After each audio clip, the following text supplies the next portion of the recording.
எல்லாம் உங்களை கெட்டவன்னு சொல்கிறாங்களா? உங்கள் மதிப்பை அடுத்தவங்க மதிப்பீடு பண்ணுறாங்களா? சும்மா இருங்க. ஏன்னா உங்கள் மதிப்பீடு நீங்கள் தான் பண்ணணும். அடுத்தவங்க கிட்ட போய் நீங்கள் ப்ரூவ் பண்ணணும்னு தேவையில்லைங்க. உங்களுக்கு நீங்கள் தான். அதனால் நீங்கள் தான் உங்களுக்கு தான் தெரியும். உங்கள் மனசுக்கு தான் தெரியும் நீங்கள் நல்லவனா கெட்டவனா அப்படின்னு சொல்லிட்டு. அடுத்தவங்க உங்களுக்கு சர்டிஃபிகேட் கொடுக்கணும் அப்படின்னு ஒரு அவசியமே இல்லை. சிலவங்களை பார்த்திங்கன்னா காரணமே இல்லாமல் அழுவாங்க. இது எதனால் அப்படின்னா, யாரையாவது ஒருத்தங்கள அளவுக்கு அதிகமாக நேசிச்சிருப்பாங்க. அவங்க ஏதாவது ஒரு ஏமாற்றத்தை கொடுத்ததுனால தான் அவங்க மீது உள்ள நம்பிக்கை எல்லாமே போய் காரணமே இல்லாமல் அழுதுகிட்டே இருப்பாங்க. உணர முடியாத ஒரு சந்தோஷத்தை கொடுக்குறதும் ஒரே மனிதனாக தான் இருப்பான்.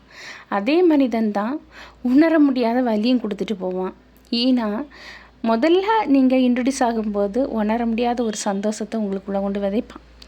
ரெண்டாவது, நீங்கள் ரொம்ப நல்ல அன்பு காணிச்ச பிறகு அந்த அன்பெல்லாம் புளிச்சு போய் உணர முடியாத வலியும் கொடுத்துட்டு இன்றைக்கி பேசாமல் போகிறாங்க.